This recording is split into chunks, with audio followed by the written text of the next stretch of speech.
அவனே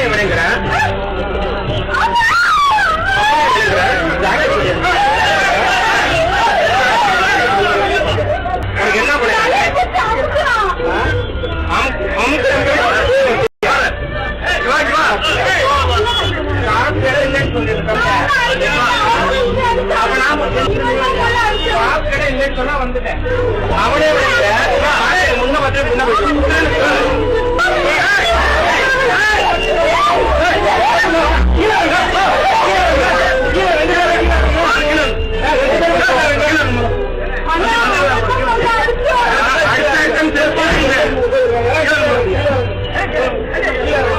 அன்பார்ந்த சகோதரர்களே, திருச்சியில் நடந்திருக்கக்கூடிய ஒரு சம்பவம் வந்து மிகப்பெரிய அதிர்ச்சியை வந்து ஏற்படுத்தி இருக்கு. திருநங்கையாக இருக்கக்கூடிய ஒருத்தங்க என்ன செஞ்சிருக்காங்கன்னா, பஸ்ல காசு கேட்டு வராங்க. அப்ப காசு தர மறுத்த காரணத்தினால ஒரு இஸ்லாமிய பெண்ணை என்ன செய்யறாங்கன்னாக்கா தாக்குறாங்க. இஸ்லாமிய பெண்ணுங்கிறதுக்காக இந்த தாக்குதல் வந்து நடத்தப்படல. பொதுவாக இந்த திருநங்கைகளுடைய இந்த நடைமுறைகளை நீங்க பாத்தீங்க அப்படின்னு சொன்னா, போற இடங்களை வந்து பணத்தை வந்து கேட்கறது, கட்டாயப்படுத்துறது, தராதவங்களை திட்டுறது, அசிங்கமா பேசுறது. கடந்த வருஷம் கூட ஒரு சம்பவம் நடந்துச்சு. பணம் தராத ஒருத்தரை வந்து ஓடுற ட்ரெயின்ல இருந்து தள்ளி விட்டாங்க அப்படிங்கிற பிரச்சனைகள்லாம் வந்து நடந்திருக்கு. ஹோட்டலுக்கு போவாங்க, அங்க காசு தரல அப்படின்னு சொன்னாக்கா அந்த உணவுப் பொருளை வந்து அள்ளி வீசிடுவாங்க. அதே மாதிரி பணம் தராதவங்களை வந்து சாபம் விடுறது, பர்ஸுக்குள்ள வந்து கையை விட்டு பணத்தை எடுத்த ரோட்ல தூக்கி எறிகிறது, ஆடைகளை வந்து அவிழ்த்து ஆபாசமாக வந்து பேசுறது, இது மாதிரியான தொடர் சம்பவங்கள் இந்த திருநங்கைகள் வந்து வரம்பு மீறி தொடர்ந்து நடந்து கொண்டே இருக்கக்கூடிய காட்சியை நம்ம வந்து பரவலா வந்து பார்க்கிறோம். இவர்களை பார்க்கும் போதே பொதுமக்களுக்கு வந்து ஒரு அச்சமான ஒரு நிலை வந்து இருக்குது. நார்மலா பிற மனிதர்களை பார்க்கும்போது ஏற்படக்கூடிய ஒரு நல்லுணர்வு இவர்களை பார்த்தா வரது கிடையாது.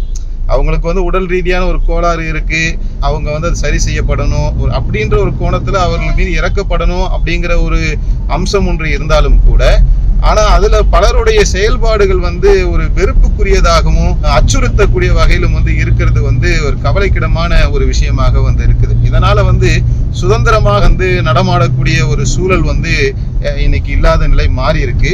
பேருந்துக்குள்ள வராங்க, ஒரு 50 பேர் இருக்கக்கூடிய அந்த பேருந்துக்குள்ள ஒரு பெண்ணை வந்து திருநங்கை வந்து தாக்குறாங்க. அதுக்கு யாருமே கூட இருக்கக்கூடிய யாரும் தடுக்க கூட இல்லை. ஏன்னா அவ்வளவு பயம். அந்த பயத்துல வந்து தடுக்காம வந்து எல்லாரும் வேடிக்கை பார்க்கக்கூடிய காட்சியை நாம வந்து பாக்குறோம். இது சம்பந்தமாக புகார் அளிக்கப்பட்டு 4 பிரிவுகள்ல வந்து வழக்கு பதிவு செய்யப்பட்டு இப்ப தேடிட்டு இருக்காங்க. அவங்க தலைமறைவாக இருக்கிறாங்கன்ற செய்தி வந்து வந்திருக்கு.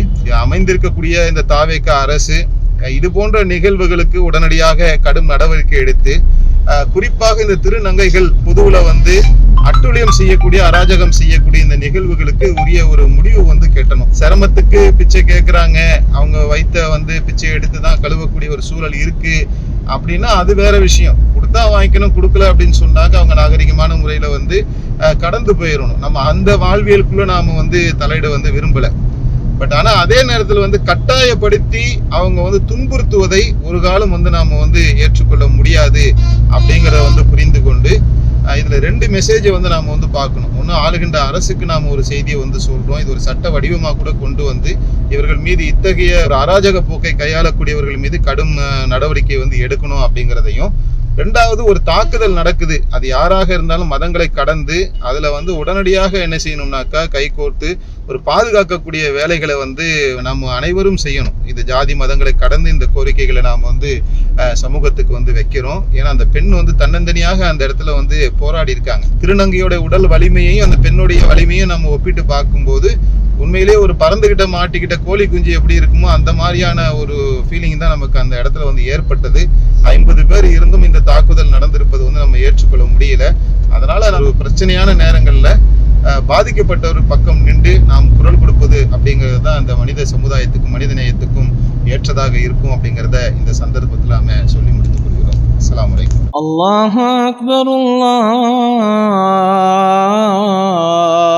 அக்பர்.